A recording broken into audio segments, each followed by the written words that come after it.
morning, everyone. Thanks to all of you for coming to our Research for the Real World. I'm Greg Ridgeway, Acting Director of the National Institute of Justice, and we're thrilled to have this seminar today. And I want to first tell you a little bit about what we've been doing on the bigger issue of forensics. As many of you know, in 2009 there was a big National Academy of Science report on the forensic sciences, which was sort of an eye-opener for many, questioning some of the underlying forensic science infrastructure and techniques in this country. But since then, I think NIJ has really stood up to the challenge and brought research to bear on a lot of the questions. We formed the Office of Investigative Forensic Science. See many of our staff members here, our engineers, our physical scientists, our chemists, our toxicologists, who are trying to build better techniques and demonstrate reliability or unreliability of forensic techniques. We had a fascinating study recently looking at ballistic evidence. We got a research team to get 10 consecutively manufactured barrels coming right off a Glock manufacturing line. They were manufactured to precision. They're very similar. And then this research team fired 150 rounds through each of those guns and jumbled them up, distributed them out to firearm examiners around the country, and asked them to put that jigsaw puzzle back together.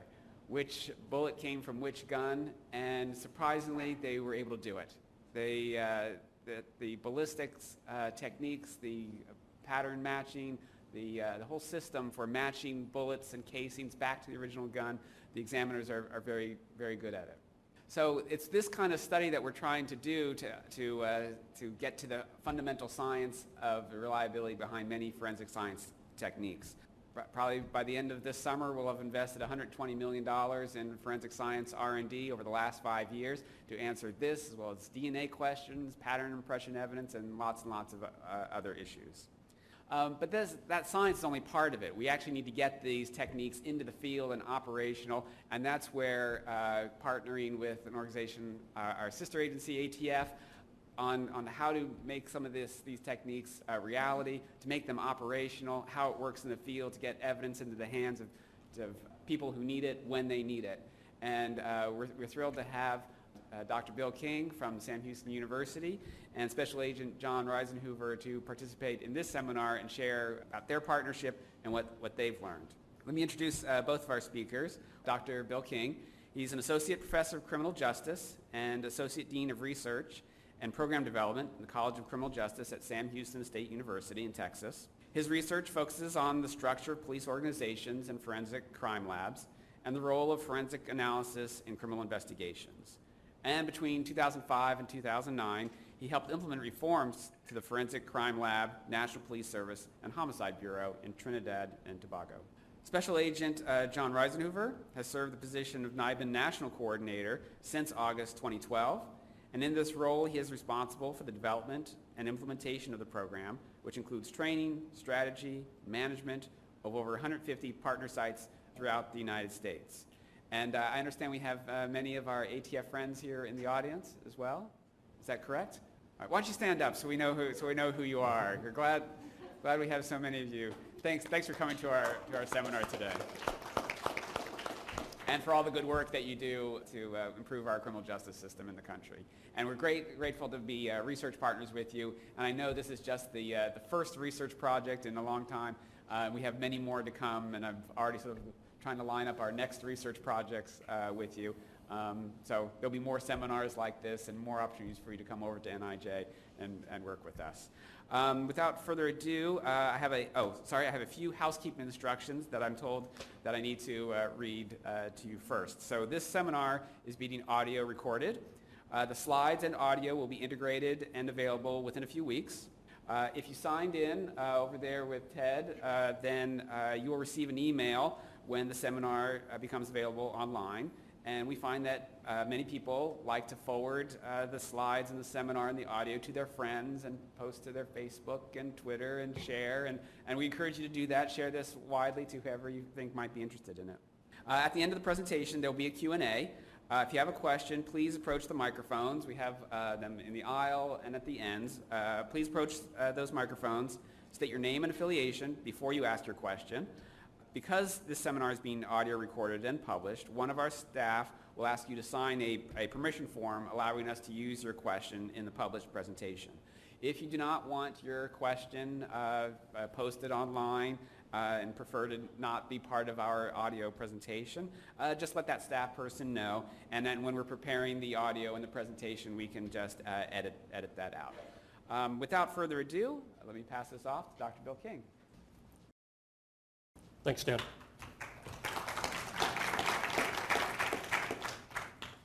Thanks for showing up.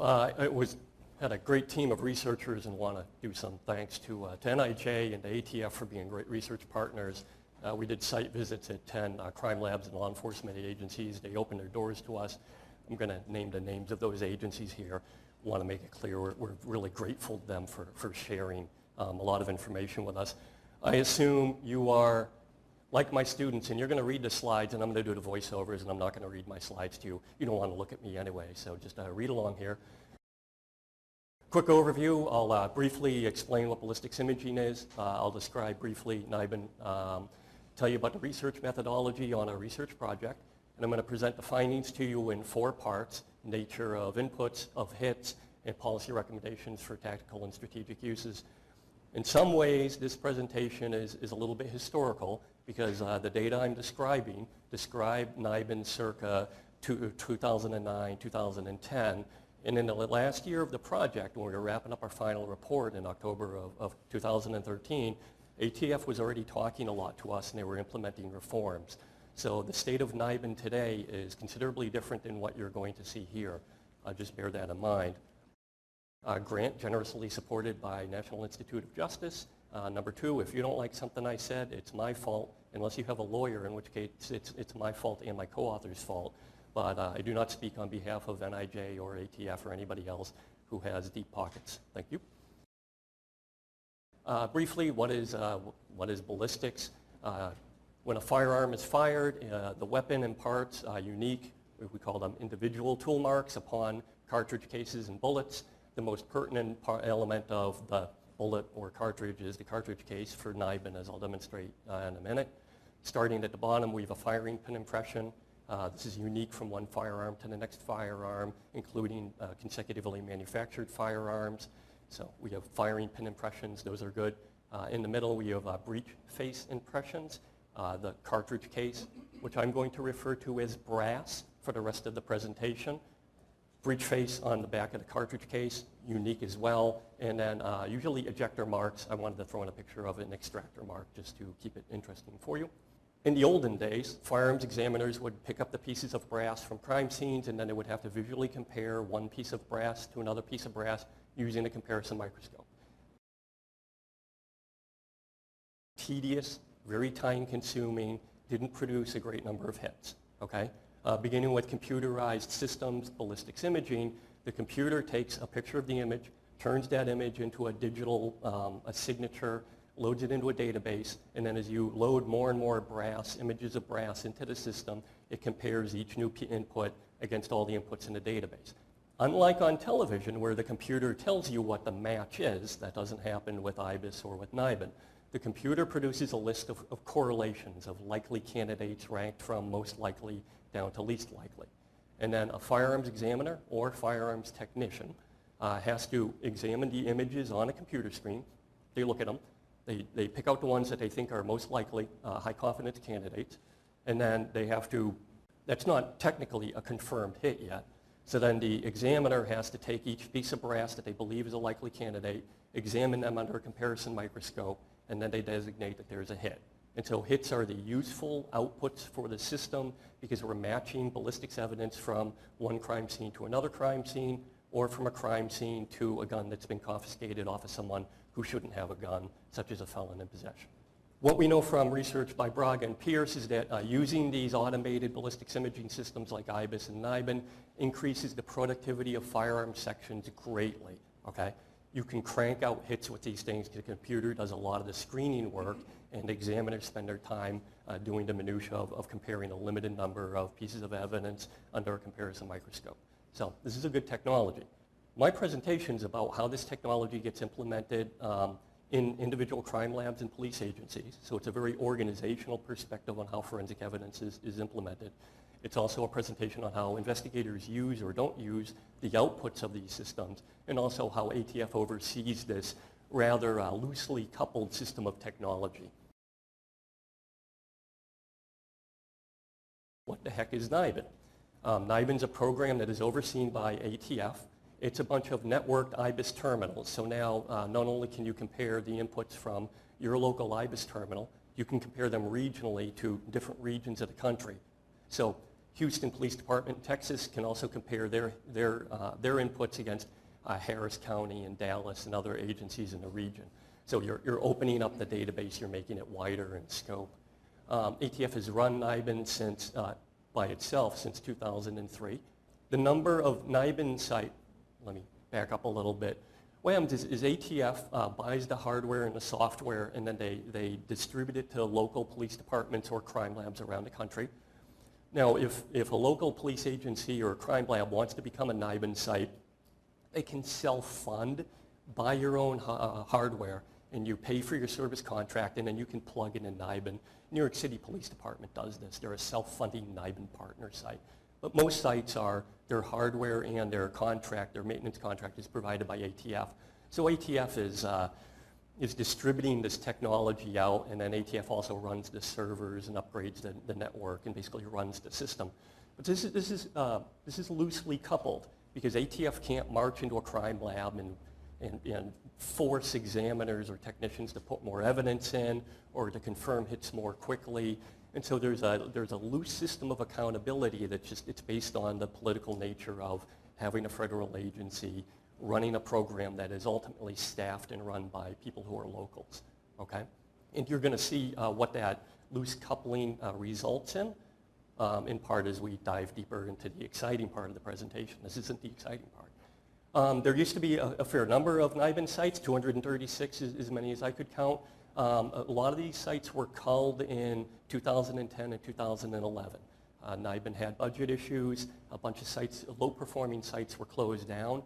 I'm going to show you data on those low-performing sites and high-performing sites. So bear that in mind, that a lot of the low performers have been culled out of NIBIN circa 2014. NIBIN's produced a lot of hits, more than 50,000 hits, okay? That's a lot. For your edification, a hit merely links a firearm. And so unlike APHIS and CODIS, it doesn't give us the individual characteristics of a person, my DNA, my fingerprint. It's a gun. And even if you catch me with the gun, hypothetically, I'm not a criminal, okay? I mean, I'm really not a criminal, but hypothetically, I'll tell you that I found a gun on my front lawn last night. I will lie to you about whether or not I possessed a gun. So there's a little slippage between prosecuting individuals for firearms that we know are linked back to crime. So this is a little more challenging, I think, than using APHIS and CODIS. Just bear that in mind, and two, when we get into investigator interviews. Two great studies of NIBIN, Office of the Inspector General report from 2005 and a National Academy of Sciences report from 2008.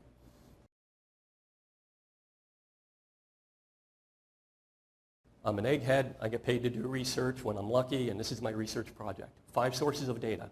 First, my co-authors and I did 10 site visits at different NIBIN sites. This is a non-random sample. We selected sites because 5 of them had to be close enough for one of my co-authors to drive there to control our costs. So they had to take their car, okay, and then they got to fly to another one. Number 2, we wanted to geographically represent the U.S. from East Coast to West Coast. We did okay with that. 3, we wanted to pick regional labs because we were told that their inputs are different when you're gathering a bunch of inputs from local agencies that you don't really control and have a clear accountability chain of command. And we wanted local agencies such as Houston and Austin, Santa Ana, where the majority of their inputs come from cops who work in the same agency as where the crime lab is located. So my 2 regional labs are in Bowling Green, Ohio. This is a BCI&I lab. It's run by the State Attorney General in Ohio. And it is no longer a NIBIN site. They got culled in 2011, I believe. But a good lab system run by the State Attorney General, well-funded, very professional lab. They produced 3 hits, which is why their terminal was pulled out. The other regional lab is Onondaga County, New York, which is Syracuse, okay? Except for Bowling Green, Ohio, these are generally pretty high-performing NIBIN sites. They all survived the cull of 2011. And you know, they're pretty high performers, and so when I present their data, you'll see kind of what these high performers look like. My co-authors and I surveyed every publicly funded crime lab in the US we could find. We also surveyed every NIBIN site, past or present, we could find. I'll show you a little bit of that survey data. We received a bunch of data from ATF. We got very detailed hit files for 19 different NIBIN sites. These give us the nature of when each crime happened in a hit dyad, when the hit was confirmed, type of evidence, type of crime. We also got monthly updates on how many hits, how many inputs site by site. I'll show you that. Don't worry, it's in bar charts, so it'll be quick to understand. And then we went out and we interviewed investigators who had investigated the crime with a NIBIN hit at a bunch of these sites. Okay, don't worry, this is all coming back because here we go. Overview of the findings, just 4 parts here. Inputs and hits for NIBIN sites as a whole.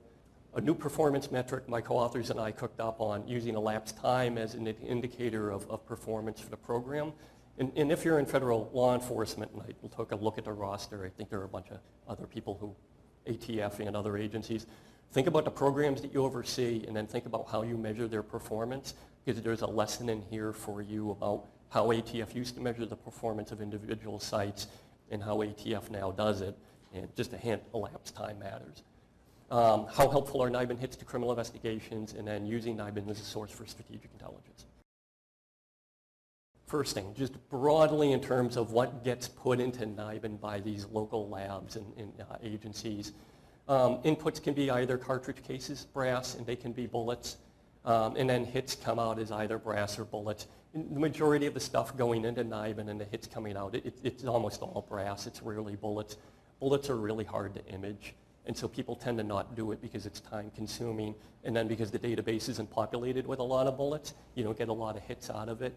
So it's not self-reinforcing. It's almost a self-deterring system.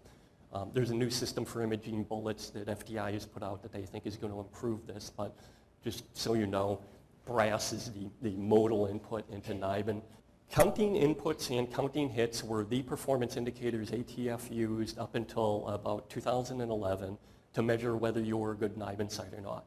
And so as long as you were putting in a minimal amount designated by ATF, you were probably okay. And as long as you maybe had some hits, but you'll see some sites never produced a hit, you were okay with ATF. And that went away in 2011. ATF has raised the bar for performance at NIBIN sites. What we find when we look at these data is there's a lot of variation in just in inputs. First thing, most of the inputs are brass, they're not bullets. The median input for a site was 4,700 pieces of brass and 463 bullet inputs. Most of the inputs are coming from test fires. And a test fire is when a criminal is caught with a firearm that they're not supposed to have. I call them criminal firearms, and I know like attorneys go crazy when they hear me say that, sorry. These criminal firearms then go to a lab and they get test fired and the brass gets loaded in a NIBIN. See, majority of these inputs, they're test fires, they're not brass getting picked up at crime scenes. And then looking out across these 236 NIBIN sites, there's a lot of variation. 3 sites barely turned their machine on it. They put in less than 100 pieces of brass. It's almost nothing. The lowest quartile is about 2,300 pieces of brass. In terms of bullets, lowest quartile is about 99 bullets because people don't want to image bullets. And then on the other end, in the right-hand tail of that distribution, you have a lot of really high-performing sites. 22% of sites had more than 10,000 inputs. Inputs are a process indicator, okay? I mean, the analogy I've used when I talk to ATF about NIBIN is, if you're of a certain age, you remember as a child a game called Hungry Hungry Hippos? It was a plastic hippo and it ate a lot of marbles. NIBIN's like a Hungry Hungry Hippo. You have to feed the doggone thing a bunch of brass and a bunch of bullets or you're not going to get inputs. I mean, you're not going to get hits. So the inputs are important, but what's really important are the outputs of our NIBIN hippo, and those are hits. And so as we look across these 236 NIBIN sites, a bunch of which are no longer in the program, we see again tremendous variation. Majority of them never produced a bullet hit. Again, they don't image a lot of bullets. We're not going to expect a lot of bullets out. Most productive bullet site had 61 bullet hits. That's it. 13% of the NIBIN sites never produced a brass hit. There are a bunch of sites that never produced a hit, period. Lowest quartile, 9 or fewer brass hits. About half of the sites had, or 50% was around 76 hits apiece. And then again, you have a small number of sites on the right-hand end of that distribution. They're hit factories. They're really high performers. You want a visual, don't you? There you go. Height of the bars represent NIBIN sites. And so the very first bar on the left is 0 brass hits. And you can see about 28 sites never produced a hit out of NIBIN.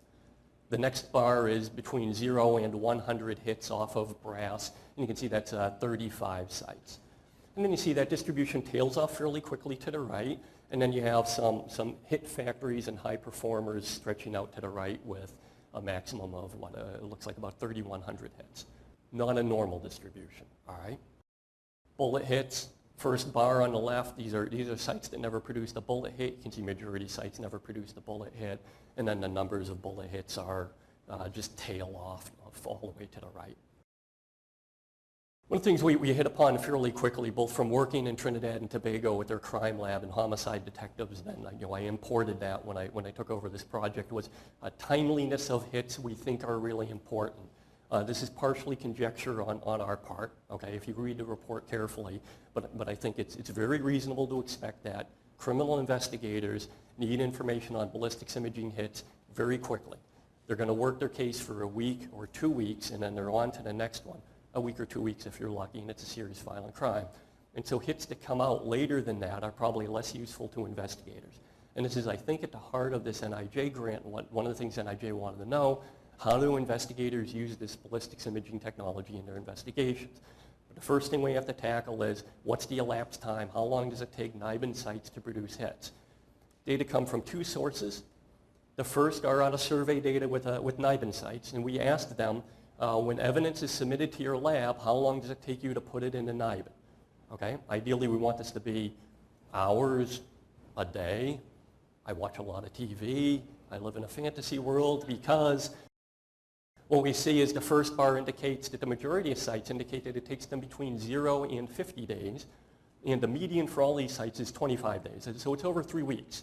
Number one, okay, because I'm sure there are firearms examiners in the room, or there are going to be some firearms examiners watching this, and their blood is going to begin to boil, and their blood should boil because it usually, maybe, isn't their fault.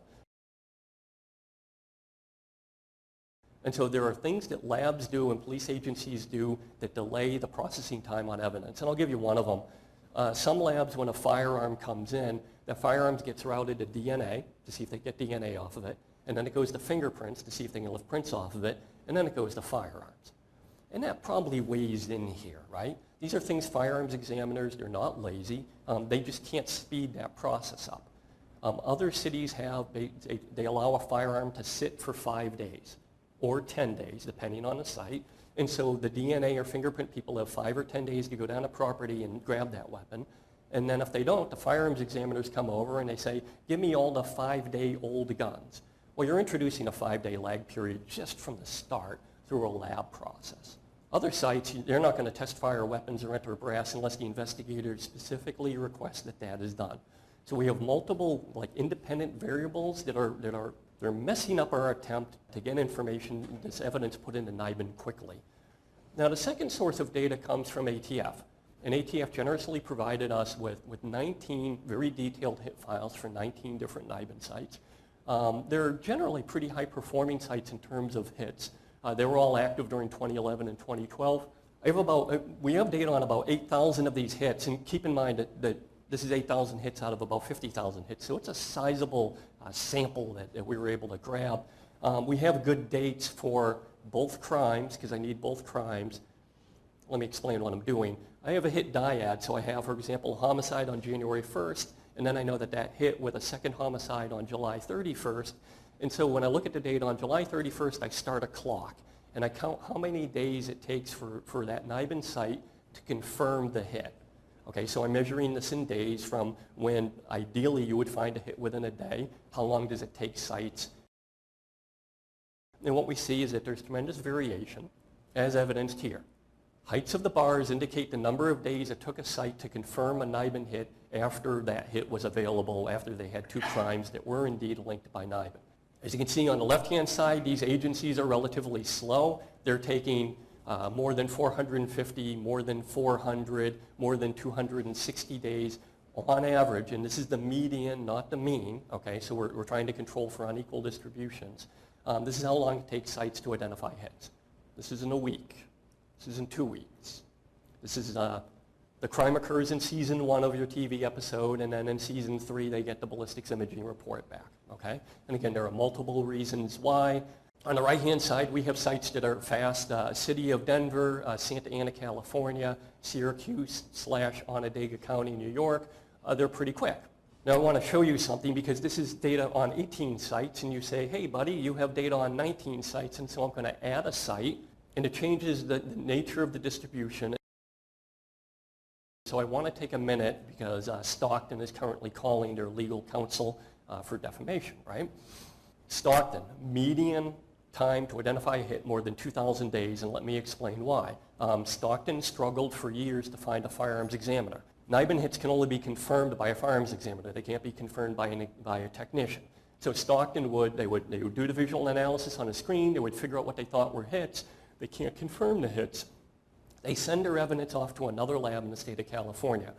That lab throttled the Stockton, and I mean throttled in both senses of the term, because they said, you can only send us 10 cases a month. It's Stockton. They have a crime problem. They have a gun crime problem. And so Stockton had to carefully choose what are we sending over to this other lab so that they can confirm our hits for us. And that's why you see a lag time. It's not strictly endemic to a problem at Stockton, except they couldn't get a firearms examiner to confirm their hits. Now Stockton is hired on a contract, a firearms examiner for Santa Ana, a guy named Rocky Edwards. Rocky's in there banging out hits like crazy. We've got a bunch of data on this. He's doing a great job. But you can get an appreciation for why some sites are really slow and why some sites are relatively fast. Part 3 of the findings, we wanted to know what role NIBIN hits reports played in criminal investigations. So do they help you ID or arrest or charge a suspect? What's their role? And so what I did is I went through these detailed data for 9 of our 10 sites, because Bowling Green only had 3 hits. I couldn't find case numbers in Bowling Green, so we picked our 9 site visit sites, which are generally good performing NIBIN sites, okay? Went through and I looked for homicides. I picked the population of homicide cases I could. Some of these cities don't have a lot of homicides, so then I had to dig deeper. I had to pick aggravated assaults or robberies. But the majority of cases I'm about to present in the next 3 slides, they're homicides. Most of these cases occurred between 2009 and 2012. And my site visitors sat down and conducted face-to-face interviews with investigators about their cases. Face-to-face interviews they're time-intensive and they're expensive. I have to spend time there. They're a pain in the butt for agencies because I give them a list of homicide cases. They have to look up who the investigator is. They have to figure out when that investigator is going to be in work. My site visitor is there for a week at most. It's a big burden I put on these agencies, and I'm internally grateful to them for producing investigators. What I like about face-to-face interviews is you can read the investigator, a shrug, they look down, they laugh, they'll tell you a joke. You're not going to get any of that nuanced information from a survey, an online survey monkey thing. So I really like these face-to-face interviews. So we were able to conduct we were able to conduct interviews on 65 of these cases. Here's what we found. At the point that the investigator got the NIBIN hit report, their case had already progressed. Half of them, they had already identified a suspect, and a third of cases, they had already arrested that suspect, and in 18% of cases, that suspect had already been charged. Now, we wanted to ask a more pointed question because we know in some cases, let's say you're an investigator working a homicide, you have an idea that I've done it, you don't feel quite comfortable in issuing a warrant yet, you get a ballistics hit report a month later and you go, that's the straw that breaks the warrant back, I'm going to go sign out a warrant, I'm going to go arrest King. That's still good use, right? NIBIN helps investigators arrest or identify. And so we asked investigators, did your NIBIN hit help you identify a suspect? We find it only helped in about 10% of cases. Did NIBIN hit lead to an arrest? We only found 1 case where this was the case. Did NIBIN help you obtain charges or a plea bargain? Yes, in about 5% of cases. And did NIBIN help with sentencing? About 2%. And you see, the effect here is it's kind of curvy, like a Loch Ness monster, right? NIBIN helps you identify people. It's not helping you arrest them. It's helping more in charging. And I think this is because of the time span at which investigations unfold. If you're going to arrest someone, you're arresting them fairly quickly within 2 weeks. So you're going to do that without help of a NIBIN hit report. So you see why the arrest percentage is so low. But in some cases, you've already arrested them and they're going to be charged. And so that hit report becomes useful. It becomes useful more for prosecutors and attorneys now. And so we have different time metrics, right? Ballistics imaging reports take longer. Investigations work in a shorter period of time. Some quotes from our report here. And basically, we concluded that these NIBIN hit reports aren't helping with tactical investigations to a great extent. They don't help you identify or arrest, not really helpful in charging or plea bargaining. We think there are two primary problems. We think you could use NIBIN a lot more usefully, tactically, in criminal investigations. The hit reports have to be identified more quickly. You got to turn this stuff out quicker. And then the second thing is that a lot of these hit reports just give investigators a date and a case number and tell you that it was linked to the same firearm involved in a date in this other case number. And those probably aren't really useful to criminal investigators. They're lacking a lot of nuanced information.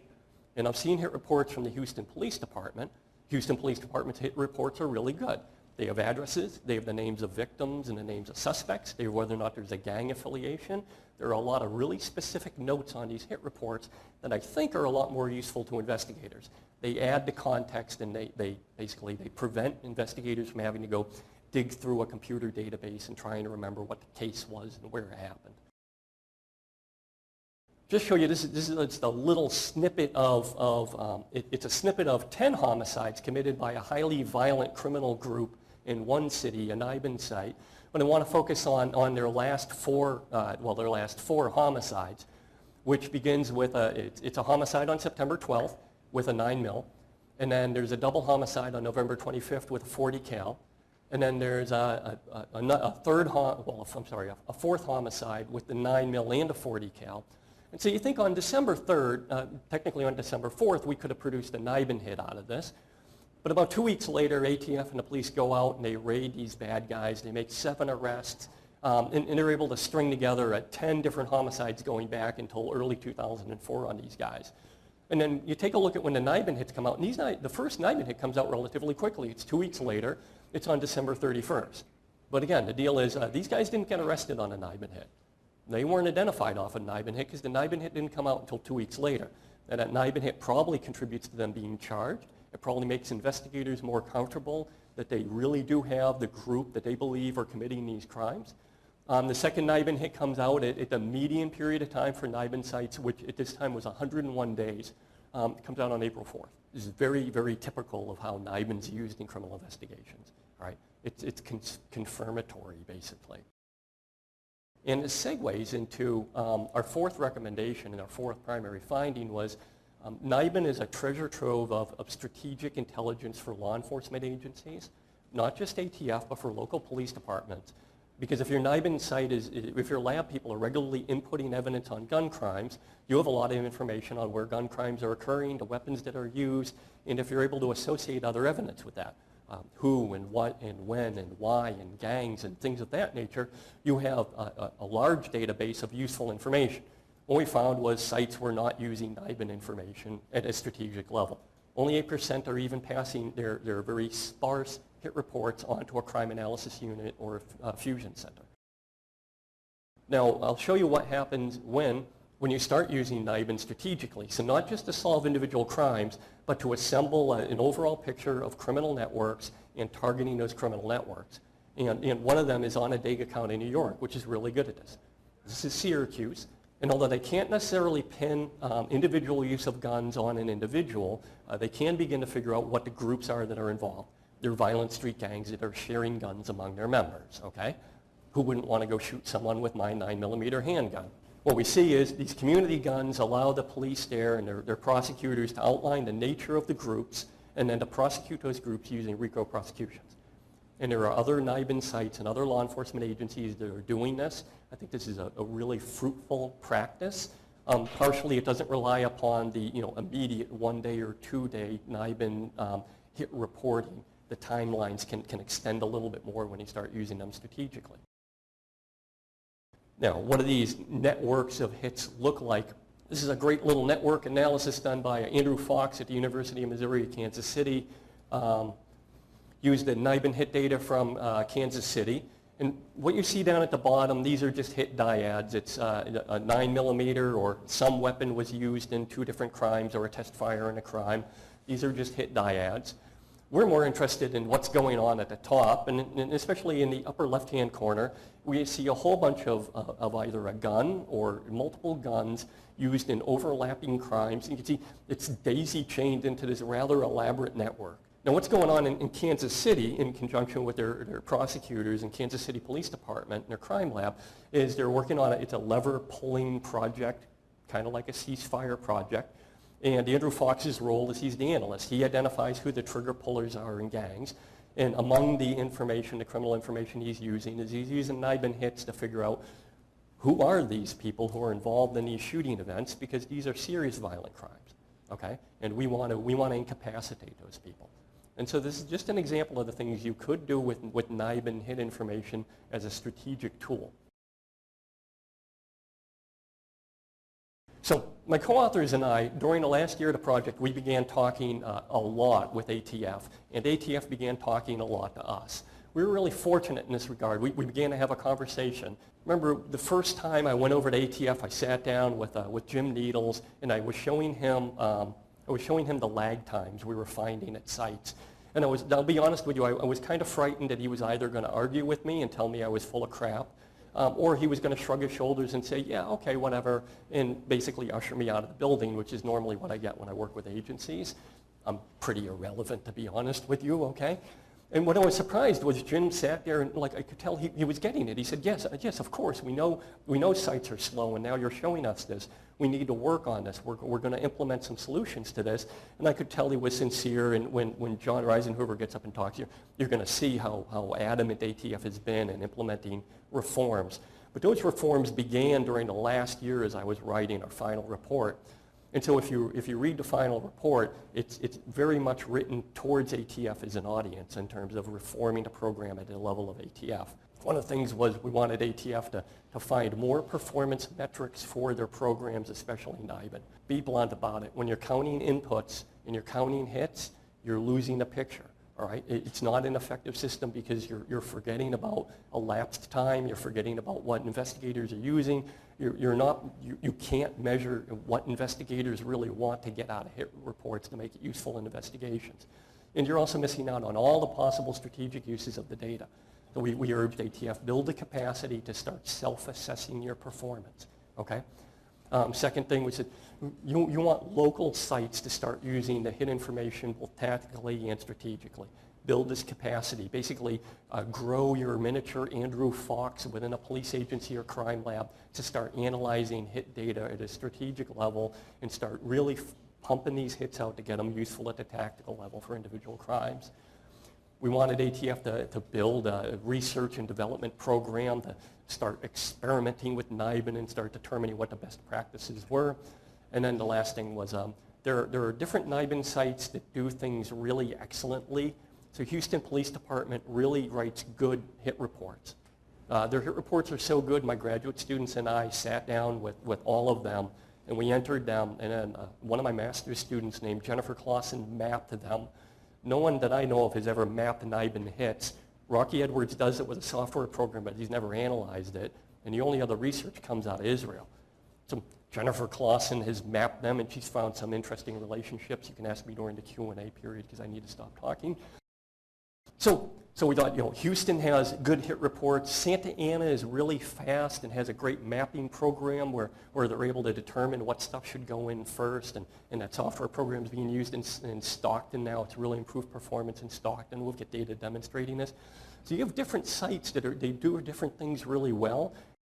And so we want to learn why some sites are good at one thing and why this site's good at a second thing, and diffuse those innovations and kind of best practices across all the NIBIN sites. And so that was our goal. And so now, thanks.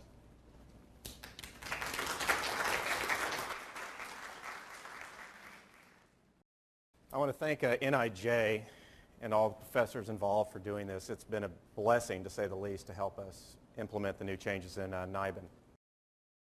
We go out on a regular basis and we still get pushback from people who don't want to make change. And we really view this as almost Moneyball. We're freaking people out. And people are actually, I mean, I've been in rooms where I've had firearms examiners cry in front of me because I'm destroying their world. All I'm trying to do is get down to a mission focus. And our mission focus really has to be one thing. And that's what we're going to do, and it's going to be to lock up shooters. And based on that, that was our old mission statement with NIBIN. Don't read it, it'll just give you a headache.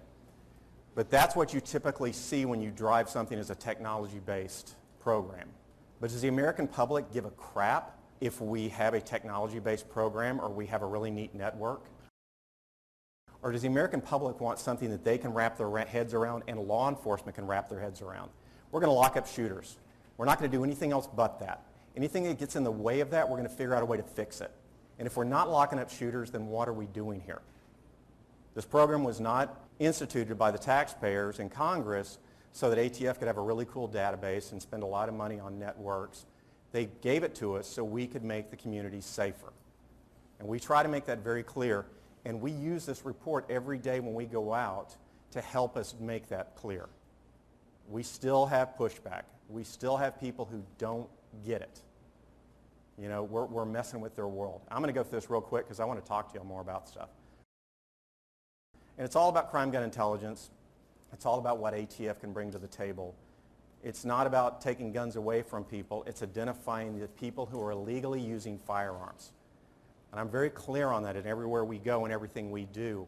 We're not about possession of firearms. Second Amendment's there. It's legal. You can have guns. But you know what everybody can agree from left to right on? Don't shoot at people inside my cities. I want to go to bed at night with not having guns fired at me. I want my children to go to sleep. Has anybody ever been into a house where they put cinder block walls in the bedroom? Anybody ever seen that? You've seen it. It's a horrifying experience, guys, to go into a house and see a child's bed with 3-foot cinder block walls because that's where the kids sleep so the bullets don't come in and kill them while they're sleeping. And that's what this is all about to identify. It's basically taking old technology and the way we used to do business. We used to blow up cities trying to get to one factory. The reality is with this technology and these techniques, we can precisely identify the one target in our community and remove that one target from our field of battle, which I hate to say it is our inner cities. Not every gang member is a target. You know who is a target? The kid who's shooting at everybody. And that's all we're trying to do. I'll pass this real quick. Basically, Bill did a great job explaining what it does. We leave marks on shell casings. We image shell casings, we compare them with the images. We can try to make it fancier than that and sound cooler, but that's all we really do. New technology is phenomenal. I mean, that's the images we get now. Believe it or not, that's a match. You have to look for a second, you can see it. But a firearms examiner can see that. There's people out there who can see that a mile away. But this is what it all comes down to, getting shooters off the streets in a real-time manner. It's a great case out of Chicago, which goes to show when you don't put stuff in, what can slip through the weeds. Believe it or not, people get caught in Chicago periodically carrying guns. It's shocking. But some kids got caught with the gun, no big deal. It's a Glock 9mm. Of course, it belonged to no one, typically, which is true. They finally got around to tracing the gun, and when they traced the gun, they realized it was purchased 8 years before it was recovered by law enforcement. Anybody in law enforcement says that's a dead end. But luckily, ISP finally put that into NIBIN. And when they did put it into NIBIN, it suddenly had a difference from 8 years' time to recovery from a one-day time to crime. That gun was purchased and then used in a murder the next day. So as you know, we have the trace report. We know who bought the gun, so we went and talked to her. Of course, the statute of limitations is run, and we're able to identify who the shooter was, and we're able to convict him and put him in prison. By mixing these two technologies together, we're able to remove a murderer from the community who is still out on the streets very quickly and very easily. One of these technologies by themselves wouldn't have solved it, but Tracy and NIBIN together did a great job in removing a homicide case that would have just sat out there forever. You know, again, we're trying to give justice. I mean, I always hear justice for the victims. I'm just trying to prevent the next murder. I'll get down to it. I'm just trying to prevent the next shooting. Denver Crime Gun Intelligence, we talk about tactical, and they're doing it on a day-to-day basis. This is a great case, and those of us in law enforcement can see this. A guy gets in a bar fight, somebody comes out, struggling around, you can carry a gun in Colorado for the most part, shoots the other guy. Of course, the shooter is going to claim self-defense, it was a fight. DA is going to charge it at the most as involuntary manslaughter, but for some reason this case went to life in prison. The reason why is that we get our stuff into NIBIN in a timely manner in Denver. We quickly identified that Knucklehead liked to shoot at people at bars on a regular basis. This wasn't a one-time event. He's tried to murder people 2 other times. He finally just succeeded. And again, how often does it go down that it wasn't an attempt? It was just sight, picture, and trigger control. That's all it was. The difference in a shots fired and a murder can be down to that simple fact. Cleveland. Now, Cleveland has changed their process. This is back when they were old NIBIN, and they've cleaned themselves up, and they're doing a great job now. But we like to bring this up because it's a great example of what can be done. Domestic dispute, boyfriend shoots a gun in the air. No big deal. Cops show up, boyfriend's gone, gun's gone. Girlfriend identifies the boyfriend. They pick up a shell casing. A few weeks later, that same gun is used in a pharmacy robbery where they shoot the clerk in the leg. Now, if NIBIN was running in real time, I think you have a pretty good suspect when you only have a few days between the 2 crimes. You're going to go find it. Unfortunately, at this time, NIBIN was running well over a year behind. So everything you see here is historical. None of this happened. And then a month or so later, we have a homicide with the gun. Well, it could be a community gun. The gun got passed around, except for one sad fact. Knucklehead got caught with the gun soon after that. So the boyfriend with the gun got eventually caught with the gun, and in between those 2 times, there was a pharmacy robbery and a murder. Can anybody guess what shouldn't have occurred? Murder should have never occurred. If we run this in real time, we can actually prevent crime. We can get in front of these things before they can get it to the point of a homicide. Again, this one is still ongoing. We have a couple of pleas still. So since we've started implementing this program, again, I've told you about some labs pushing back on me. New Jersey State Police pushed back on me at first. And since then, they've actually changed their policy, and they're trying to run NIBIN in a 24-hour time period. They've set up a statewide policy because they see the potential of the program, that they are willing to change the way they do business. But this can't happen without constant review, having the academics constantly attack us and try to, I wouldn't call it an attack, this was very friendly, but I'll be honest with you, having somebody question the way you do business is not a bad thing. It's a good thing. It helps you improve. Whatever we're doing today, I hope in 2 years we're doing much better. As good as we think we're moving forward, I'm hoping in 2 years, Sharon's going to be calling me going, oh, y'all were so far off base. We've really gone a lot further than that. These are the 4 critical steps that we've really identified. Anybody who's in the military has already seen these critical steps before. This ain't rocket science, but believe it or not, for NIBIN it was. We really realized that you have to have comprehensive data collection. And if you're not going to do comprehensive data collection, what's the point of all this? More often than not, we'll go to places where the only NIBIN hits they have on homicides. Can anybody guess why that is? It's the only evidence that goes in the system. But the reality is, more often than not, a shots fired was an attempted murder. An illegal discharge of a firearm was an attempted murder. I'll be honest with you, in most cities, I travel the entire nation, in most cities right now, if somebody shoots at you in the bad part of town and doesn't hit you, it's an illegal discharge of a firearm or a shots fired. No one is going to, a detective will never be assigned to the case. The case goes cold when the shell casings hit the ground. So when NIBIN is running a year behind on a case that never even had a detective, where's that lead going? So suddenly I have numerous shots fired because Knucklehead can't seem to get good sight, picture, and trigger control. He's trying to kill people, but he can't seem to engage properly. Never gets a detective assigned. Shooting, shooting, shooting, shooting. And what eventually happens? Unfortunately, more often than not, what do we see? Knucklehead doesn't even get the guy he's trying to hit. It always ends up being the 6-year-old little girl standing in the background. That's the reality. Getting these guys off the streets, and we have to get this all in. Everything possible has to go in the system that's suitable for the system. Plain and simple. Next, we have to be timely in NIBIN. We did this in the state lab in Connecticut. We took them from a year and a half from a NIBIN hit to 12 hours. They have a shooting on Tuesday night. By Wednesday, when patrol comes back on duty, they have the leads on their desk. You know what most patrol officers will do if the detective hasn't been assigned and he has an active shooter in his neighborhood? He'll go get him. But if I come back to him a year later, he's not even running that district anymore. He's not working that area anymore. If I'm providing him real-time intelligence, cops want to go get shooters. Don't forget everything we're doing in here, and Bill will tell you, cops are sheepdogs. When they know there's a wolf out there, their inclination is not to go back down into the corner. They want to go find the wolf and they want to attack it. When you tell them there's a shooter out there, their first inclination is to go find him and get him. And why timeliness is so important is we're not DNA, we're not fingerprints, we're not CODIS, we're not APHIS.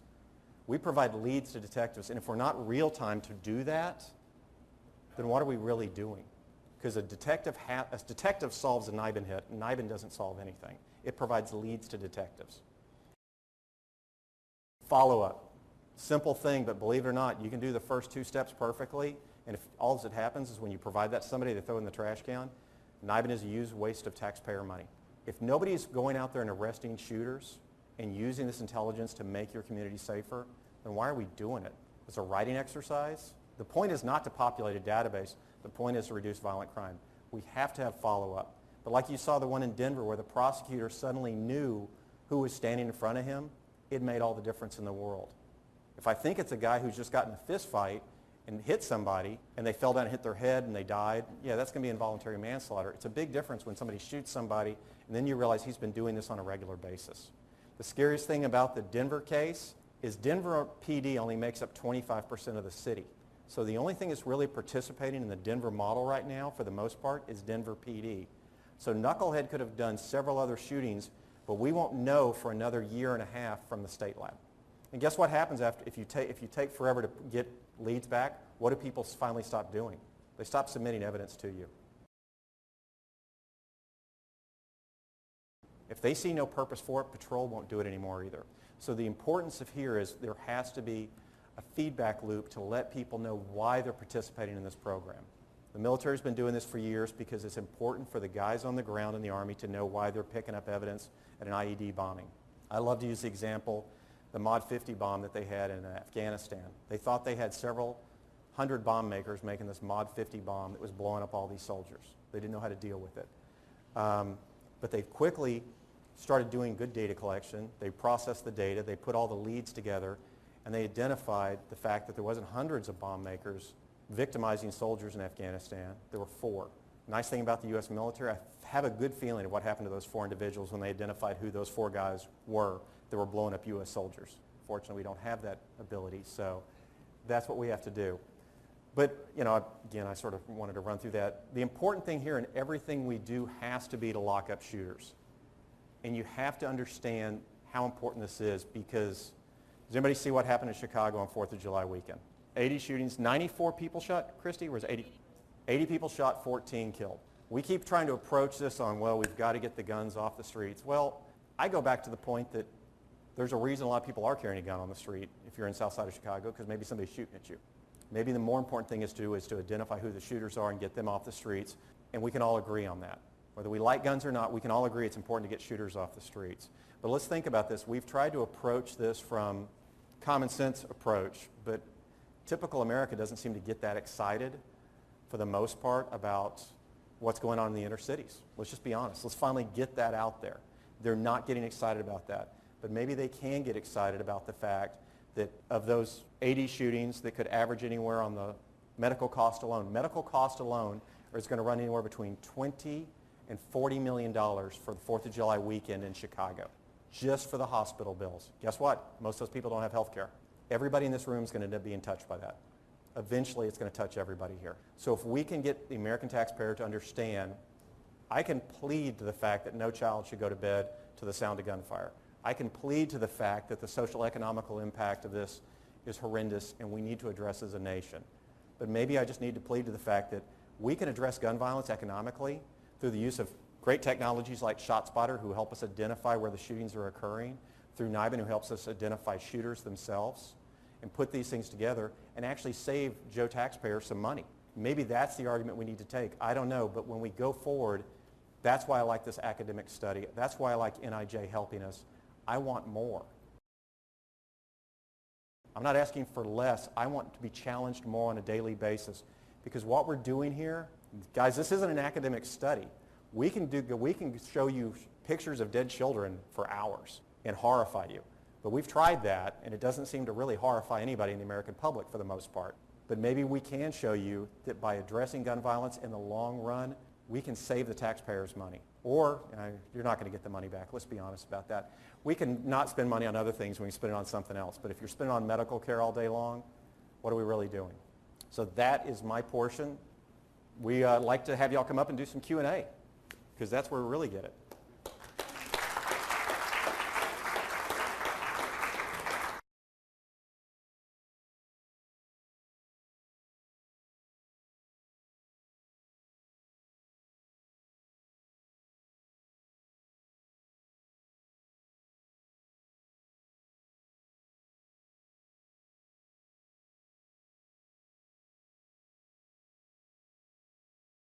Thank you both, John and Bill. And as a reminder, we have microphones in the middle and on the sides. If you have a question, come on up, line up behind one of the microphones. Please first state your name and affiliation. And as a reminder, again, this is being audio recorded, and someone will come up and, if you ask a question, give you a permission slip. And if you don't want to be part of the audio recording, just let that person know. You can still ask your question, and we'll just edit it out of the audio. Okay, thanks. Come on up. Hi, thanks for the presentation. It was really enjoyable. I'm Kelly Walsh from the Urban Institute. And my question is, when you went out to the practitioners and explained, here's RAIN, here's this new system, and we're going to take it from, the timeliness numbers that your study showed to something new, why the tiers? A lot of people, labs get set in a very standard way. We've actually tried to move NIBIN out of being a forensic tool into an investigative lead tool. And basically, it just rocks people's world. And we've done everything we can to remove every obstacle. We look every day for finding a reason to say yes to people as opposed to the old days of saying no. So we've told people for the past, Sharon, what would you say, 14 years, that we wanted firearms examiners operating the equipment. Well, there's only 850 firearms examiners in the world. They're extremely talented, well-trained people, and they're the only ones who can go testify in court. So more often than not, they're getting pulled to court. But we also said, we want 2 firearms examiners to confirm every NIBIN hit. They are still in that mindset, if I make 15 entries a month, I'm a rock star and I have to do everything. We're telling them now, we're willing to say yes to almost anything as long as it doesn't mess up the quality of the database, because we want efficiency in process. And we want technicians to come in and do this. Well, I want to do this. I like to test fire guns. I like to do everything the way I like to always do it. And again, it's like Moneyball. It blows people's minds, because for 15 years, we told everybody everything had to be a certain way, and now we are actually looking at people saying, you come up with a crazy idea. We've got 150 sites. If it's not going to mess up the database, let's take a look at that, see if we can make that work, because you might be seeing genius while we're not understanding what you're trying to do. But that's what we get every time. And there's still several sites out there that they want to confirm every hit. Well, if you have a stop sign shooting to a stop sign shooting, 2 random shootings that nobody ever is going to work or look at, they're going to treat that the exact same way as a firearms examiner, is a double or triple homicide. They don't change anything. And more often than not, we always hear the accreditation issue.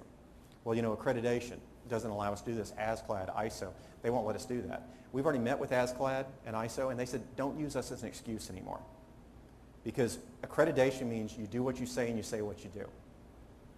I always make the joke, and Sharon's heard this 100 times, so she'll be sick of it, is it's like me going to my son saying, I need you to clean your bedroom. But he says, well, Dad, I wrote a policy that I don't have to clean my bedroom anymore, and only you have to do it. Now, that's when I hit him across the back of the head, child abuse. But it's fine, he's 16, he's big. But that's what they do. They look for excuses to say no to me. And everything I'm doing is for a purpose. We're trying to reduce gun violence. And timeliness really is an issue. Efficiency of process is a very important issue. And what we're doing today, I really am hoping in a couple of years, we're going to even be more efficient than this. My dream, and I think we all in the NIBIN branch dream about the day where you're putting shell casings in at the crime scene, and 2 hours later, the detective who's at the liquor store homicide knows that gun has been used in the following 4 shootings. So he knows which gang it probably is. He's already calling those detectives, and by the end of the day, he's wrapping up a shooter. No, I'm going to riff off of that, and you got to set me straight if I get something wrong here. One of them is who is eligible to put stuff into NIBIN. And so some of these sites they're training firearms technicians from, they're cops. And so they know where the terminal is, they're putting the terminal in an accessible location, it's not hidden away in a lab. And then so they're allowing more officers from other agencies to pound stuff into the NIBIN hippo. And then do you need to confirm every hit, or if you have, if you look at the high confidence candidate on the screen, can you release that possible, the unconfirmed hit, as a lead? And some sites have done that, and other sites I think are moving to that. So they're cranking down on inputs and timeliness.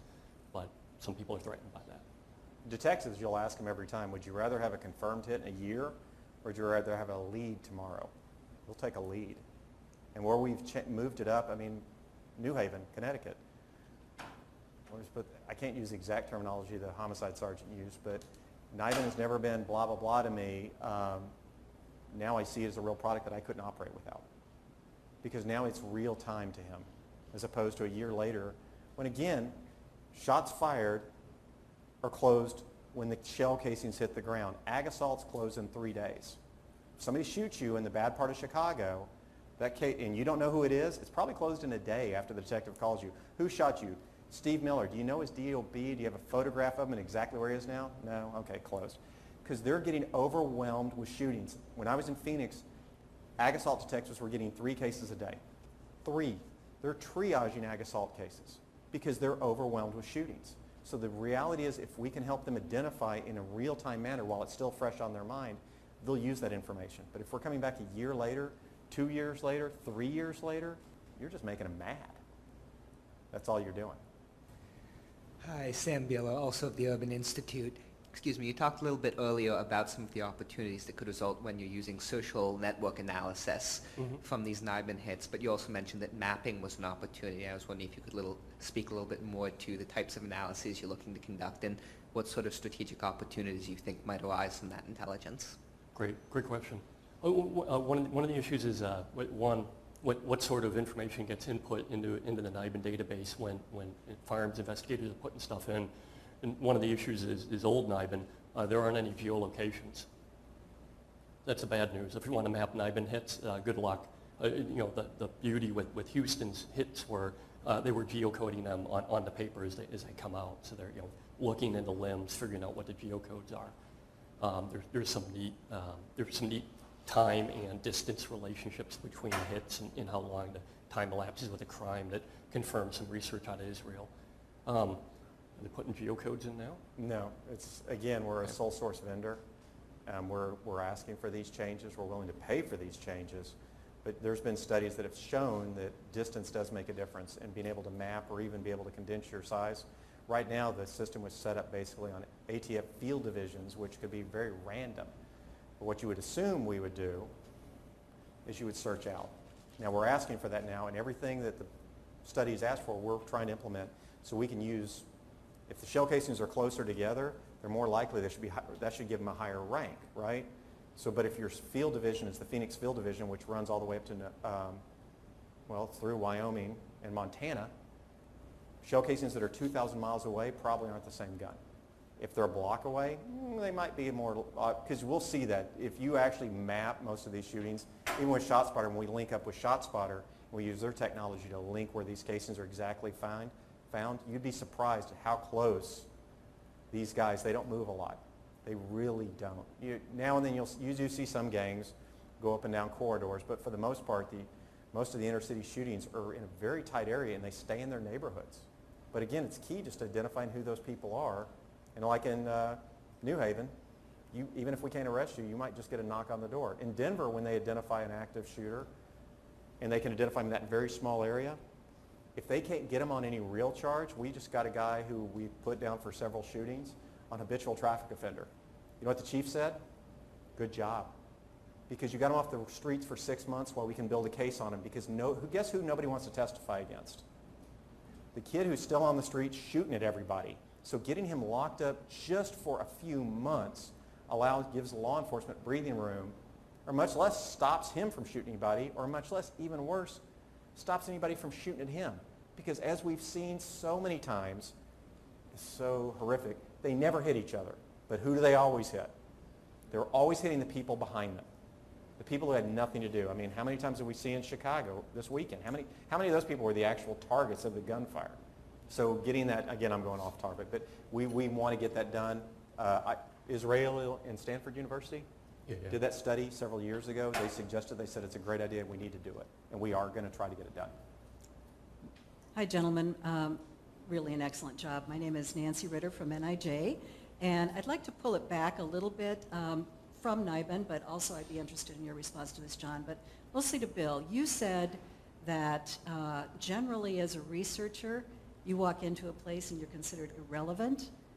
I know that was only partly tongue-in-cheek, but I'd like you to take this opportunity to address, as a very seasoned researcher, how can we make researchers more relevant?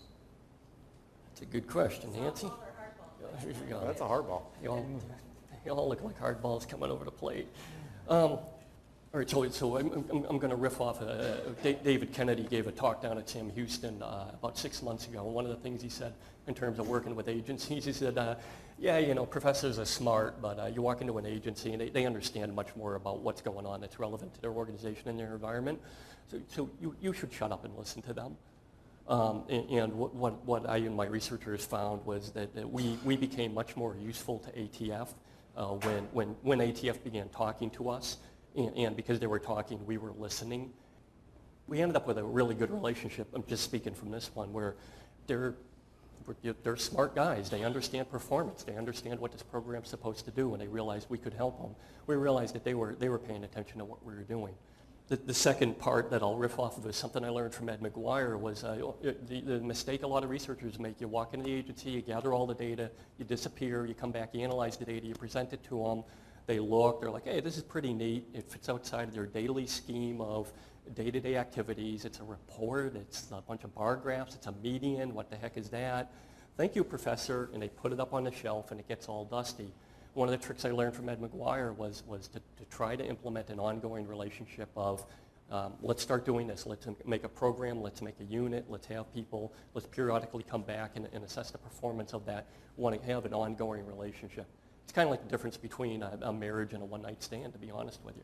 You know, writing a report and getting it put on the shelf is you just got used, right, as a researcher. Sorry.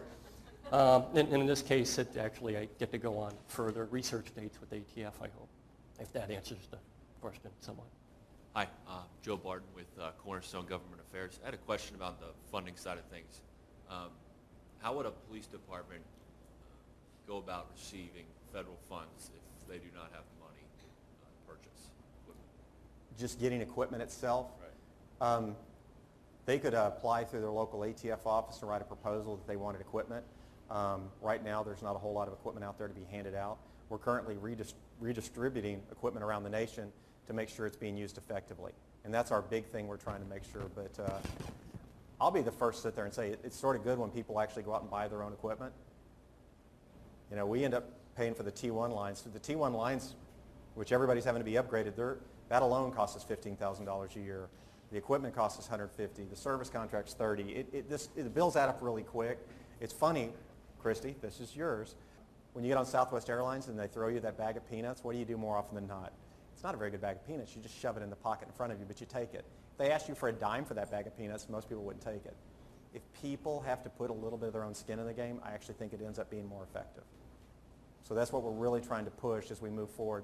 We're not trying to put more equipment out there. We're trying to get the current equipment as effective as possible. Good morning. My name is David Chipman. I'm Senior Vice President of Public Safety Solutions at ShotSpotter. Thank you for your presentation, especially your candor. It wasn't sugar-coated. I guess I wanted to start with just an observation. 2 years ago, I was at a similar forum. COPS was putting on a presentation about fusion centers, and there was a line of people up asking questions, and this chiseled DC detective got up and said, if you guys cannot produce a lead for me by the end of my shift, everything you're doing is garbage. And the room was like silent, and it made me really think that part of the reason that our relevance as researchers, as feds, has always been challenged is the challenge of real-time information.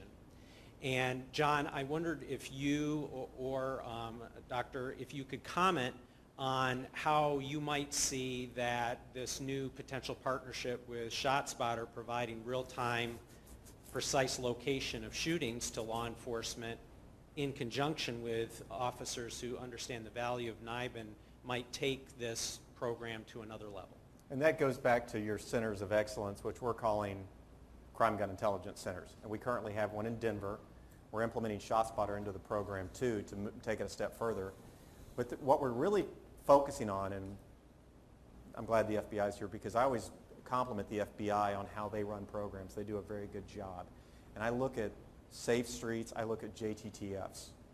And we have JTTFs all over the nation right now, sitting by waiting for a terrorism act and being able to act on it.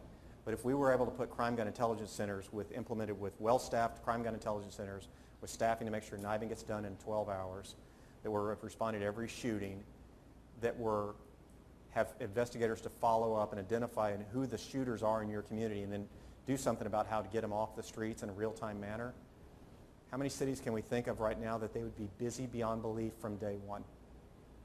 Not just a little busy, but when we go into cities right now where the chiefs of police tell us they don't have the resources to really respond to all the shots. They can't even respond to shots fired. They're responding to homicides. We're talking to chiefs who say they don't have the resources to work ag assaults, where they could have a 90% solve rate on homicides, but they have a much less than 10% solve rate on ag assaults. It goes back to building a concept, just like you said with the fusion centers. We could do the same thing with NIBIN. We could do the same thing with tracing. We could do the same thing with the PD, and it's not about who takes cases. That's the biggest thing I push here. When we talk about tactical and strategic, the feds love their strategic cases. You go down to New Orleans, where they do tons of these strategic cases, and the charts are so big that the FBI will take a piece of the pie here, then the ATF will take a piece, and they go back and forth. So the concept is phenomenal if we can build all these assets together to attack this in a real-time manner. I just wanted to share one statistic. Last year we conducted a study of shot spotter locations in over 40 cities. And something that shocked me, I was with ATF for 25 years, headed firearms programs. I thought I had a good sense of the firearms issue. We found out that on average only 1 in 5 shootings were even being reported to police through 911. I thought that number would be higher than that, not that low. And it made me think of what would be a city that only had the capability to respond to 1 in 5 fires. What would we think of that fire department, and what would that do to a city? And so I think that, I appreciate your dedication to technology that I believe works. It's the question of, can we get our customers to work it? And do they have the resources to work it? So thanks for your time today. Thank you. Hi, my name is Christina Goodson. I'm a Firearms Examiner with Prince George's County Police Department. Thank you for the presentation today. My main thing was you mentioned the delay that can occur from having to go through DNA and fingerprinting before it can get test fired and entered into NIBIN. Do you have any proposed ideas on how, like, a lab that has to have it go to the DNA section and then the firearms or the fingerprint section, how they can maybe speed that process up? Because some agencies do it really well. They have the crime scene techs do all of that, gets to us extremely well, but then there's other agencies out there that don't. It has to go through each section. So I was just wondering if you had any ideas. It's a matter of, I hate to, this is going to seem, it's willing to do it. Because I was in New Orleans, and New Orleans had the same issue where they took 3 weeks, and I was actually in their lab for 4 months working with them. And I was able to take their process to 2 hours. That's all it took. I said, well, what is holding you up? And so I went over to the DNA people. How long does it take you to wipe that? 3 minutes. It takes you 3 minutes? Okay, how long does it take to hot glue something? 2 hours. So where does 2 weeks come in? So it's an ability to make change, and that's where we go back to the whole thing that a lot of people aren't willing to make change. You have to address it. Why are you doing what you do in a crime lab? Are you doing it? And I tell you right now, guys, I've had lab directors tell me this. Sharon, you were next to me. Why does everything take 9 months? Well, because if we eliminate the backlog, we won't get overtime anymore. And that's where Ron Nichols actually goes right at people and says, your acceptable backlog is costing lives on this stuff. This is not theoretical. These are shooters. And once you become Billy the Kid, you don't stop being, you are Billy the Kid. You don't have a choice. You're always there. Can we end on a happy note somehow? No. Well, at least I think this is a great partnership between researchers and a law enforcement agency, the kind of thing that NIJ is really proud to support, and hope to see a lot more of that. Let's make that the high note. Okay. Thanks to both of you for coming. I think the two of them will stick around a little longer if you have more questions.